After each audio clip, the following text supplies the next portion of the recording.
Oila va ish tashvishlari bilan bo'lib prostata muammolarini o'tkazib yuborgan erkaklar har doim ham sog'likka e'tibor bera olmayapsizmi?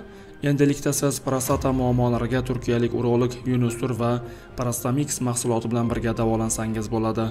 Prostata muammosi deganda peshobga ko'p qatnash, tomchilash, achishish, peshob ushlab tura olmaslik hamda eng dolzarb mavzu jinsiy zaiflik va tez bo'shanib qolish kabi holatlarga barham bera oladigan Prostamix mahsulotini tavsiya qilamiz. Murojaat uchun quyidagi raqamga qo'ng'iroq qiling. Eslatib o'tamiz, Reformuz kanali obunachilari uchun chegirmalar mavjud. Assalomu alaykum Reformuz kanalining obunachilari va internet foydalanuvchilari. Biz boshladik. AQSh Ukrainaga qurol-yarog'larni yetkazib berishni to'xtatdi.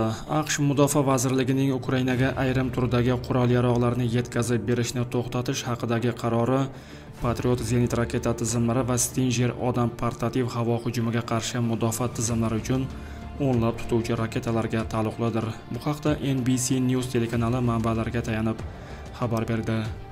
Ularning ma'lumotlariga ko'ra, minglab gaubitsa o'q-dorilari, 100 dan ortiq Hellfire boshqariladigan raketalari va 250 dan ortiq GMLRS raketalari ham muzlatilgan. Qayd etilishicha, mudofaa vaziri Pete Hegseth Kiyevdagi rasmiylarga yetkazib berilganligi sababli bo'shatilgan AQSh omborlaridagi qurol zaxiralarini tekshirishni buyurgan. Avvalroq Politico gazetasi Pentagon Ukrainaga havo hujumida mudofaa raketalari va yuqori aniqlikdagi o'q-dorilarni jo'natishni to'xtatgani haqida xabar bergan edi.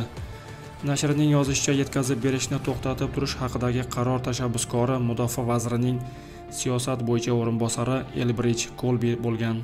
Isroil Yamanga yangi zarbalar berish niyatida. Bu haqda Yahudiy davlati mudofaa vaziri Israel Katz Husiylar harakatidan navbatdagi raketa hujumidan so'ng ma'lum qilgan. Tehronda ilonning boshini urganimizdan so'ng Yamanda ham ilonning dumini uramiz. Kim Isroilga qarshi qo'l ko'tarsa, o'shaning qo'li kesiladi, deb yozdi u X ijtimoiy tarmog'idagi sahifasida. Yaramas. Avvalroq armiya matbuot xizmati Isroil harbiylari Yamandan Yahudiy davlati tomon yangi raketa uchirilishini qayd etgani haqida xabar bergan edi. AQSh Isroilga 510 million dollarlik bomba to'plamlarini sotishni ma'qulladi. U hozirgi va kelajakdagi tahdidlarni qaytarishga, shuningdek chegaralar, infratuzilma va aholi punktlarini himoya qilishga yordam beradi, deydi Mudofaa va xavfsizlik sohasida hamkorlik agentligi. AQSh davlat departamenti bitimni allaqachon ma'qullagan. Endi uni Kongress tasdiqlashi kerak. Isroilsiz Yaqin Sharq vayron bo'ladi. Netanyahu. Isroil bosh vaziri qonxo'r Benyamin Netanyahu harbiylar bilan yig'ilishda so'z olib, mintaqadagi vaziyat haqida gapirdi. Unda Isroil mudofaa vaziri Israel Katz va bosh shtab boshlig'i Eyal Zamir ham qatnashdi. Qonxo'r Netanyahu yig'ilish davomida Eron masalasiga to'xtaldi. U Tehronni Yahudiy davlatiga qarshi o'tgan asrdagi urushlarning asosida yotgan pan-arab mafkurasidan ham xavfliroq tahdid deb atadi. Ular bizni mahv etish maqsadi bilan 3 yo'lni barpo qildilar. Birinchisi bo'g'uvchi halqa bo'lib, Isroil atrofida turli kuchlardan iborat ittifoq tuzishdir. Ikkinchisi raketalar orqali yo'q qilish rejasi. Uchinchisi esa yadroviy qurollardir. Biroq biz ularning asosiy nishoni emasmiz. Lekin o'z maqsadlariga erishish uchun ular bizni yo'q qilishlari kerak. Isroilni yo'q qilmasdan Yaqin Sharqni zabt etib bo'lmaydi. Agar Isroil yo'q bo'lsa, mintaqa ko'p o'tmasdan vayron bo'ladi, dedi qonxo'r Netanyahu.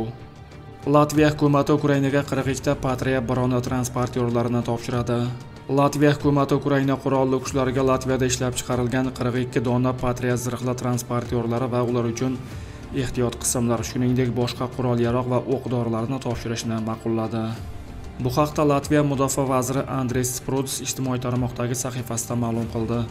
Biz Ukrainaga zarur harbiy yordam ko'rsatishda davom etmoqdamiz. Hukumat Ukraina qurolli kuchlariga Latviyada ishlab chiqarilgan 42 ta Patria zirhli transportyorlari va ularning ehtiyot qismlari, shuningdek boshqa qurol-yarog' va o'q-dorilarni topshirishni ma'qulladi, deb yozadi u. Sprudis Ukrainaga harbiy yordam davom etishini va 2025-yilda, shuningdek 2026-yilda yalpi ichki mahsulotning 0,25% tashkil etishini ta'kidladi. Video ostida o'z fikringizni qoldiring, haqorat qilmang. Reformuz voqealar rivojini yoritishda davom etadi. Video yoqqan bo'lsa, like bosishni unutmang. Kanalimizga obuna bo'lib, bizni kuzatishda davom eting. Salomat bo'ling.